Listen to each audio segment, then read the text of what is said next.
आइए जानते हैं हजरत यूसुफ अलैहि को जेल से रिहाई कैसे मिली।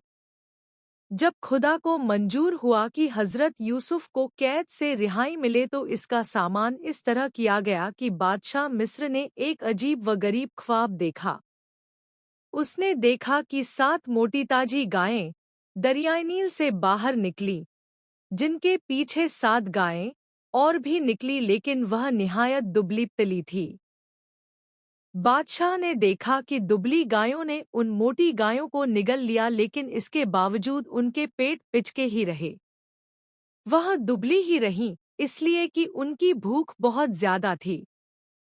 इसके अलावा बादशाह ने 7 दानेदार बालियां देखीं जो सब्ज और हरी भरी थी।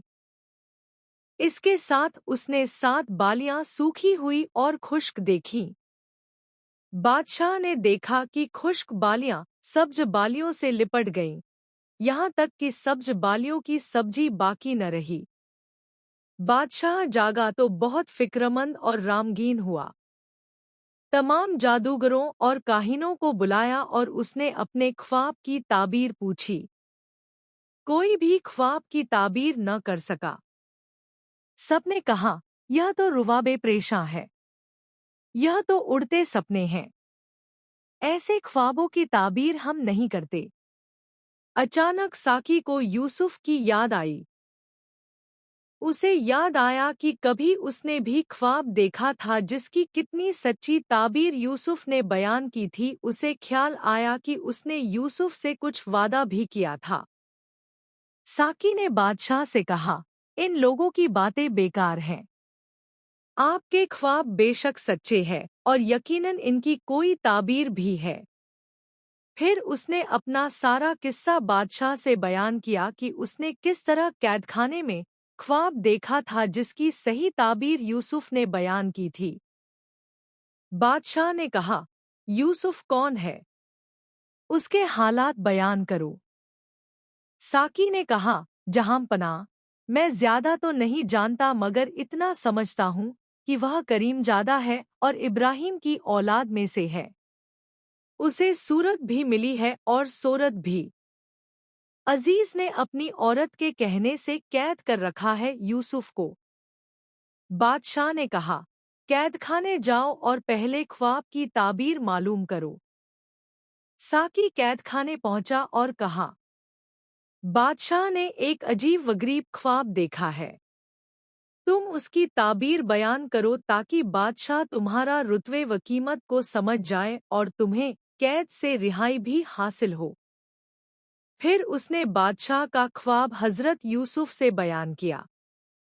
हजरत यूसुफ ने अपनी इल्हामी जुबान से फरमाया, 7 मोटी गायों और 7 सब्ज बालियों से मुराद 7 ऐसे बरस है जिनमें मुल्क में बड़ी खुशहाली आएगी, बारिश होगी, खेती को तरक्की होगी, लोग आसुदा और खुशहाल हो जाएंगे। और 7 दुबली गायों और 7 सूखी बालियों से मुराद ऐसे 7 साल हैं जो उन 7 बरसों के बाद आएंगे और इन सालों में सख्त कहत पड़ेगा। लोग फाकों से दोचार होंगे, लोगों की खेतियां तबाह होंगी और उनका जीना दुश्वार हो जाएगा। फिर आपने मुश्किल दिनों से निपटने की तदबीर भी बताई। आपने कहा कि लोग 7 अच्छे सालों में मेहनत से खेती करें और ज़रूरत के मुताबिक किफ़ायत से खर्च करें। अनाज को बालियों समेत कहत के दिनों के लिए भी बचा रहे।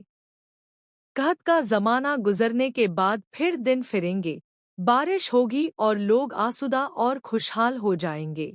साकी ने जब कैदखाने से लौटकर बादशाह से उसके ख्वाब की ताबीर बयान की तो बादशाह को यकीन हो गया कि यह उसके ख्वाब की सच्ची ताबीर है और काहिनों और नजूमियों की बातें सरासर गलत हैं।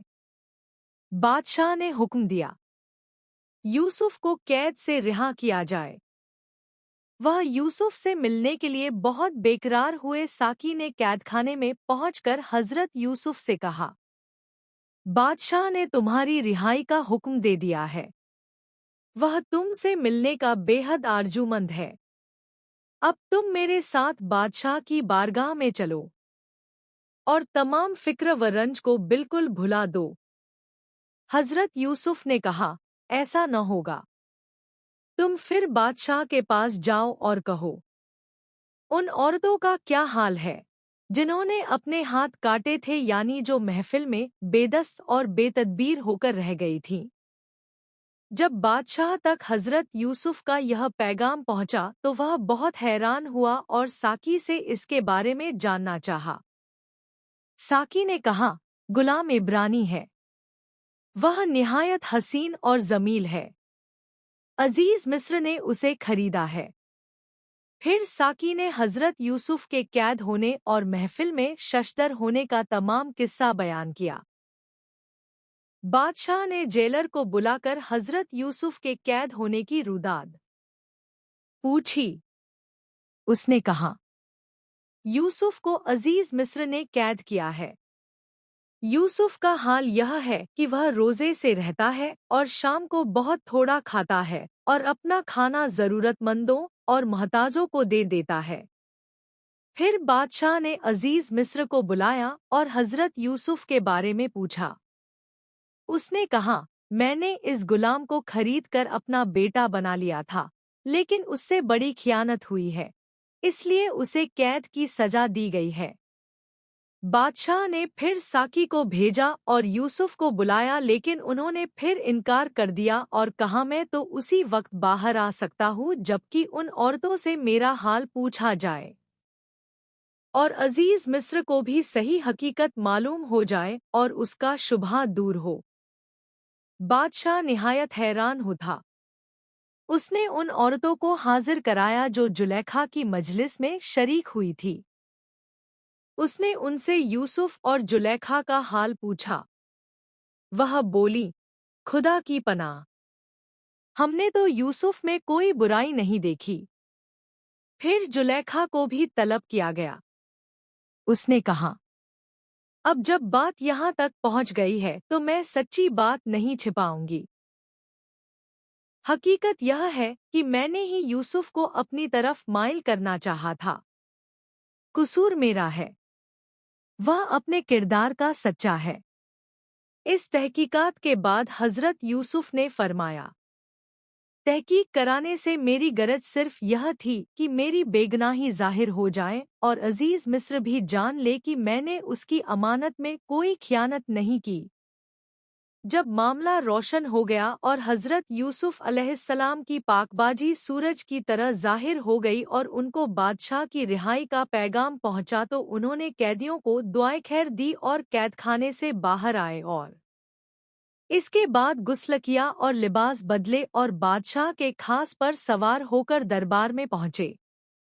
जब आप पर बादशाह की और अरकान दौलत की नजर पड़ी तो सब बेअख्तियार होकर बोल पड़े, यह मुकर्रम रूह है या मुजस्सम फरिश्ता या इंसान? ऐसा शख्स तो न किसी ने देखा होगा न सुना होगा। बादशाह ने आपको एक अच्छे और मुनासिब मकान में ठहराया और गुफ्तगू की। बादशाह ने आपको हर तरह की खूबियों और कमालों से आरास्ता पाया। फिर कहा, मेरे ख्वाब की ताबीर मेरे सामने बयान करो। आपने बादशाह के ख्वाब की ताबीर बादशाह के सामने बयान की। बादशाह ने कहा, मेरा ख्वाब अजीबोगरीब है लेकिन तुम्हारी ताबीर बजीबतर है। अब यह बतायो, खतसाली की मुसीबत से रियाया को कैसे बचाया जाए? हजरत यूसुफ ने फरमाया, मुल्क के तमाम हाकिमों को हुक्म दो कि वह मिस्र के तमाम किसानों को ताकीद करें कि वे खेती के काम में हरगिज सुस्ती न करें और अपनी पैदावार में से गल्ला बालियों के साथ कहत के जमाने के लिए जमा करें। गल्ला काम में बस उतना ही लाए जितने की कम से कम जरूरत हो। बादशाह फिक्रमंद हुआ। इस मुश्किल काम की निगरानी की जिम्मेदारी किसको सौंपी जाए? वह कौन शख्स हो सकता है जो इस अजीम मंसूबे को अंजाम दे सके? हजरत यूसुफ ने फरमाया, फिक्रमंद न हो, यह काम मुझे दीजिए, मैं जिम्मेदारी को पूरी तरह अंजाम दूंगा। बादशाह ने खुशी से यह तजबीब कबूल कर ली और हजरत यूसुफ को मुल्क के तमाम खजानों और जराए वसायल पर कब्जा दे दिया। अजीज मिस्र के मरने के बाद हजरत यूसुफ मुख्तारे कुल हो गए। हजरत यूसुफ ने एक लंबा चौड़ा मकान ऐसा तलाश किया जिसको जमीन में नमी नहीं थी और जिसकी हवा भी मुनासिब थी। एक इमारत बहुत ही ऊंची और चौड़ी तामीर कराई। अमीन मुकर्रर किए गए। महसूल 7 बरस तक जमा किया गया। वक्त के गुजरते देर नहीं लगती, खुशहाली के 7 साल गुजर गए। तंगी का जमाना आया। हजरत यूसुफ पेट भर खाना न खाते थे ताकि भूखे लोगों की याद बाकी रहे। कहत की आग ऐसी फैली कि क्या अमीर क्या गरीब, सब दुबले और लागर हो गए। लोगों के जेवर और बर्तन तक बिक गए। लोगों ने अपने गुलाम और जानवर तक बेच डाले। कितनों की जमीन और हवेलियां तक बिक गईं।